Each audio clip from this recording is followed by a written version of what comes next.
नमस्कार, news room में आप सभी का स्वागत है। इजराइल और फिलिस्तीन के बीच भीषण सैन्य संघर्ष जारी है।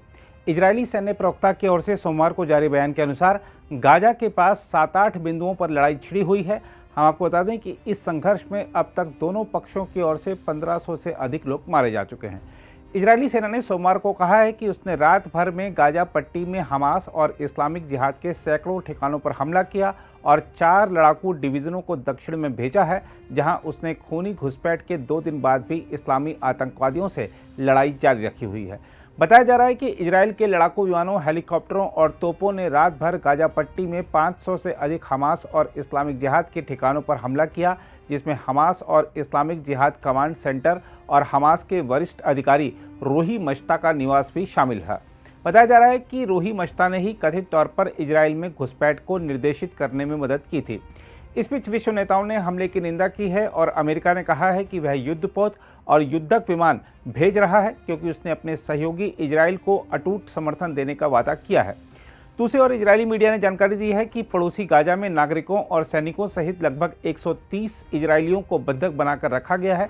इजरायली मीडिया में दिखाए जा रहे समाचारों के मुताबिक राहत कार्यों में लगे कर्मियों को एक संगीत समारोह से लगभग 260 शवों को निकालते हुए दिखाया गया। इस संगीत समारोह को निशाना बनाकर रविवार को हमला किया गया था। इस बीच American Airlines, Air France, Lufthansa, Emirates और रयान एयर सहित कई प्रमुख एयरलाइनों ने अगली सूचना तक तेल अवीव के बेन गुरियन हवाई अड्डे के लिए उड़ानें रद्द कर दी हैं। इधर इजरायल के दक्षिणी हिस्से में गाजा पट्टी में शासित चरमपंथी समूह हमास की ओर से शनिवार सुबह किया गया हमला इजरायली खुफिया एजेंसियों की जबरदस्त विफलता का नतीजा भी बताया जा रहा है। विशेषज्ञों का कहना है कि इजरायल को हमेशा अपनी खुफिया एजेंसियों, घरेलू इकाई शिन बेट और विशेष रूप से अपनी बाहरी जासूसी एजेंसी मोसाद पर गर्व रहा है, लेकिन इस हमले से उसकी खुफिया विफलता दिखाई पड़ती है।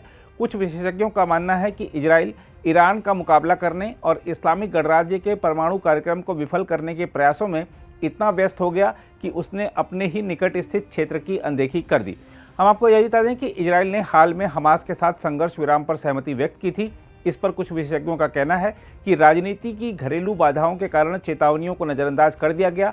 कुछ विशेषज्ञ सरकार द्वारा शुरू की गई न्यायिक सुधार योजना के मद्देनज़र इजरायल के भीतर आंतरिक विभाजन को भी इसके लिए जिम्मेदार ठहरा रहे हैं। यही नहीं, इजरायल में विपक्ष के अलावा सरकार के मंत्रियों की ओर से भी सवाल दागे जा रहे हैं और chief of staff Herzi Halevi की आलोचना करते हुए उनसे जवाब मांगे जा रहे हैं।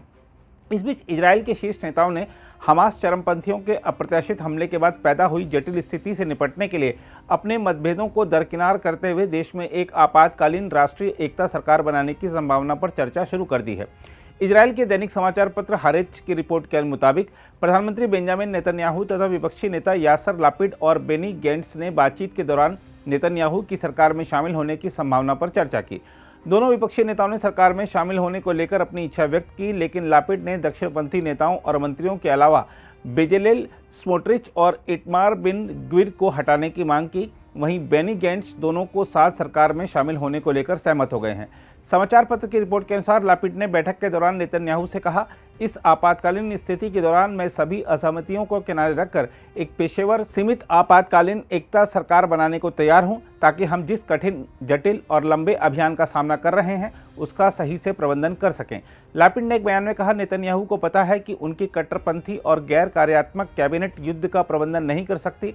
लापिड ने कहा, मुझे इसमें कोई संदेह नहीं है कि पूर्व रक्षा मंत्री बेनी गैंट्स भी ऐसी सरकार में शामिल होंगे। इस बीच खबर है कि इजरायल पर हमास के हमले के बाद भारतीय नागरिकों से जुड़ी कोई अप्रिय घटना नहीं हुई है और देश में फंसे लोगों ने अपनी सुरक्षित निकासी के लिए तेल अवीव में स्थित भारतीय दूतावास से अनुरोध किया है। बताया जा रहा है कि लगभग 18,000 भारतीय नागरिक इजरायल में रहते और काम करते हैं तथा अब तक उनसे जुड़ी किसी अप्रिय घटना की जानकारी नहीं मिली है। देश में फंसे भारतीय पर्यटकों ने भारतीय दूतावास से उन्हें बाहर निकालने का अनुरोध किया है। अधिकतर पर्यटक समूहों में यात्रा कर रहे हैं। इजरायल का दौरा करने वाले कुछ व्यवसायी भी हैं जो तनाव में हैं और वहां से निकलने की कोशिश कर रहे हैं।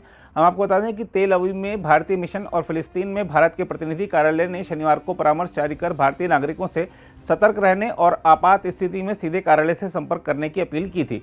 दूतावास ने बताया कि 24 घंटे सभी भारतीय नागरिकों के लिए वह उपलब्ध है और सक्रिय रूप से मार्गदर्शन किया जा रहा है। इजरायल में रहने वाले भारतीयों का एक बड़ा हिस्सा देखभाल करने वालों के रूप में काम करता है, लेकिन वहां लगभग 1000 छात्र, कई IT पेशेवर और हीरा व्यापारी भी हैं। हालांकि एक ताज़ा खबर में बताया गया है कि हमलों के दौरान घायल हुए हजारों लोगों में एक भारतीय महिला भी बताई जा रही है। उसके परिवार ने कहा है कि जब महिला अपने पति के साथ वीडियो कॉल पर थी तब वह हमले की शिकार हो गई। इजराइल की वर्तमान हालत की बात करें तो आपको बता दें कि यहाँ पर लोग अब भी विभिन्न मोर्चों से हुए हमले और बड़े पैमाने पर खुफिया विफलता से सदमे में हैं। यरूशलेम के पुराने शहर को बेथलेहम से जोड़ने वाली सड़क रविवार को सुनसान थी। सामान्य दिनों में ऐसे नज़ारे की कल्पना भी नहीं की जा सकती। सुरक्षा बल यहाँ सड़कों पर गश्त कर रहे हैं और स्थिति पर नज़र रख रहे हैं। यरूशलेम में शांति है और रविवार को वहाँ कोई हमला या किसी अप्रिय घटना की सूचना नहीं मिली है। अगर आप भी लेना चाहते हैं देश दुनिया की तमाम जानकारी तो आज ही सब्सक्राइब करें हमारे चैनल को। साथ ही नीचे दिए बेल आइकन को जरूर दबाएं ताकि हर अपडेट आप तक पहुंच सके।